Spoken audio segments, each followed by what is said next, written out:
Doctor साहब ये कैसे डॉक्टर है? बोले भाई साहब डॉक्टर इतने बढ़िया आंखें बंद करके ऑपरेशन करते हैं। तो हास्य का बहुत अद्भुत कवि है, रोज टीवी चैनलों पर आपको दिखाई पड़ता है, लपेटे में नेताओं को लपेटता है। आज देखते हैं वो किस रंग की कविताएं लेकर आया है।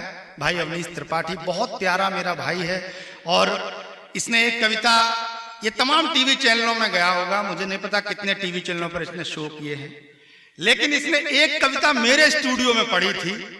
उस एक कविता की बदौलत ये कम से कम 20 टीवी चैनलों में गया है। वो कविता भी आज सुनाएगा और मैं अवनीश से निवेदन करूंगा कि वो आए। अच्छी कहानी सुनाई, योगी सरकार में लड़की और दिखवा लो शादी के बाद, यही कहानी रह गई। सामने पुलिस और बैठी है।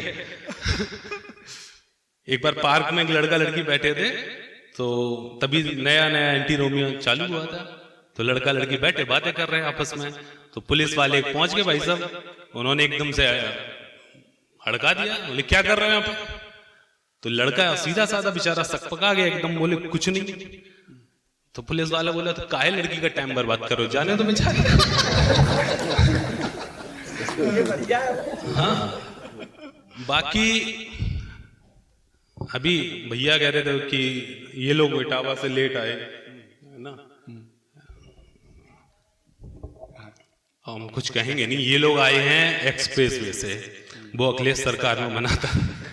हम लोग आए हैं इधर से, ये विधान, ये नेहरू सरकार में बनी थी पुरानी। नहीं, भाजपा के सभी नेता बैठे, सब जानते हैं रोड कैसी है, वो एकदम तैयार हो गई है। किनारे वाला वो अभी चालू नहीं हुआ। डॉक्टर साहब बैठे हुए हैं, हमारे इटावा के लोग भाई साहब उनकी तारीफ करने की बड़ी अलग तरीके का एक है ना। एक से ऐसे पूछा था उन्होंने कि डॉक्टर साहब ये कैसे डॉक्टर है?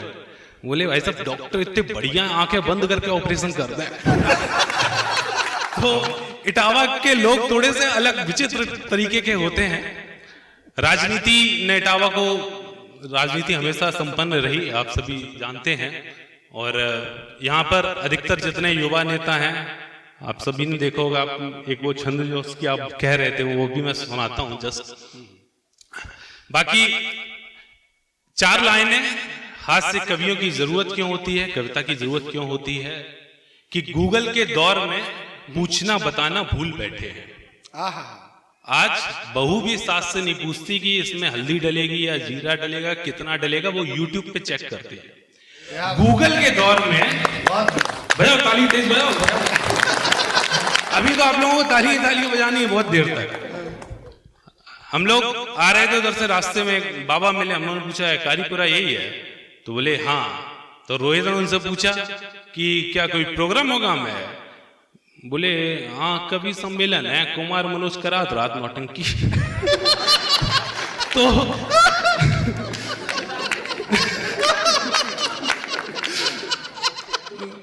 तो चलता रहता है ऐसा। मैं ज्यादा देर नहीं रुकूंगा, बस थोड़ा थोड़ा जल्दी जल्दी सुनाता हूं। गूगल के दौर में पूछना बताना भूल बैठे हैं, वीडियो कॉल चालू हुई तो घर आना जाना भूल बैठे हैं। ऐसे में हम हास्य कवियों की जिम्मेदारी और बढ़ जाती है, ऐसे में हम हास्य कवियों की जिम्मेदारी और बढ़ जाती है। तनाव के दौर में लोग आजकल हंसना हंसाना भूल बैठे हैं। बहुत बढ़िया। हास्य देखो तो आप कहीं भी देखने को आपको मिल जाएगा। मेरा एक दोस्त एक बार बस अड्डे में मिला मुझे, मैंने उससे पूछा, मैंने कहा भाई कहां जा रहे हो? तो बोला ये मेरा भाई है, ये बीड़ी बहुत पीता है और इतनी पीता है कि इसके हाथ बांधने पड़ते हैं तब जाके मानता है। तो मैंने कहा ले जा रहे हो? बोला मैं इसको बाबा रामदेव के आश्रम में ले जा रहा हूं, तो शायद योग से इसकी बीड़ी की आदत छूट जाए। मैंने कहा अच्छी बात है। 2 महीने बाद मुझे मिला, मैंने कहा तुम्हारे भाई की बीड़ी की आदत छूटी? बोले क्या बताएं यार, रामदेव बाबा ने मरवा दिया। हमने कहा ऐसा कैसे? अगर योग से कोई फायदा नहीं होता तो नुकसान तो नहीं होता कम से कम? तो बोले क्या बताएं भाई साहब, योग से उसकी बीड़ी की आदत तो नहीं छूटी, लेकिन उसका शरीर इतना लचीला हो गया कि हाथ बांध दो तो पैर से बीड़ी पी लेता है।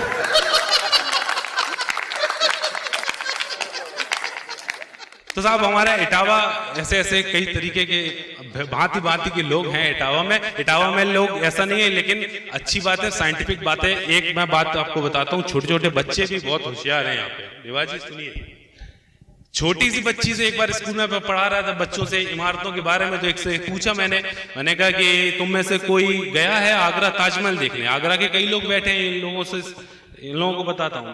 मैंने बच्चों से पूछा, छोटे छोटे बच्चों से, तुम लोगों में से कोई आगरा गया ताजमहल देखने? तो किसी ने भी हाथ नहीं उठाया। बच्चे वो गांव से कभी बाहर ही नहीं निकले। एक ने हाथ उठाया फिर नीचे कर लिया। तो मैंने पूछा कि तुमने हाथ उठाया, बताओ तुम गई हो आगरा? बोली गए तो हैं। तो हमने कहा ताजमहल पे गई थी? कि ताजमहल पे भी गए। तो हमने कैसा लगा? बोले देखा नहीं।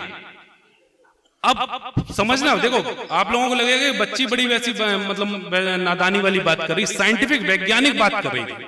मैंने कहा ऐसा कैसे हो सकता है कि आगरा भी गई, ताजमहल पे भी गई, फिर भी ताजमहल नहीं देखा? तो बच्ची बोली कि मम्मी बताती हैं जब हम गए थे तब हम उनके पेट में आते। तो गई तो थी, वैज्ञानिक दृष्टिकोण से देखा जाए गई तो है। राजनीति की बात, मैं देखो राजनीति पर लिखता हूं और लोग नेताओं के बारे में अक्सर बहुत बुरा बोलते हैं, कई बार आपने देखा होगा। और जो शो की बात कर रहे हैं वो शो ही इस नाम से है, लपेटे में नेताजी। तो बोलना पड़ता है और जैसे जैसा टॉपिक होता है वैसे बोलते हैं। लेकिन मैं नेताओं का बड़ा सम्मान करता हूं। मैंने 4 पंक्तियां लिखी, सुनिए क्यों सम्मान करते हैं। क्योंकि आप नेताओं से सीख सकते हैं बहुत सी चीजें। कौन कौन सी? एक तो कर्तव्य निष्ठता, मेहनत, लगन। भैया वो तो एकदम से हंस रहे हैं। आपको कैसा अंदेशा हो रहा है कि मतलब आप समर्पित करने की बात करें? सीखे, कैसे सीखते? 4 लाइनें सुनना, बड़ी मजेदार है। कि चाहे कितनी भी कठिन राह चलनी पड़े, चाहे कितनी भी कठिन राह चलनी पड़े, बरसों की इमेज को भी करना छलनी पड़े, लेकिन ये नेता ही हैं जो जनता की सेवा करना नहीं छोड़ते, चाहे इसके लिए ससुरी पार्टी बदलनी पड़े। एक बार मन में ठान लिया कि जनता की सेवा कर रही है तो जो सरकार आए उसमें, लेकिन पार्टी बदलेंगे लेकिन सेवा जरूर करेंगे।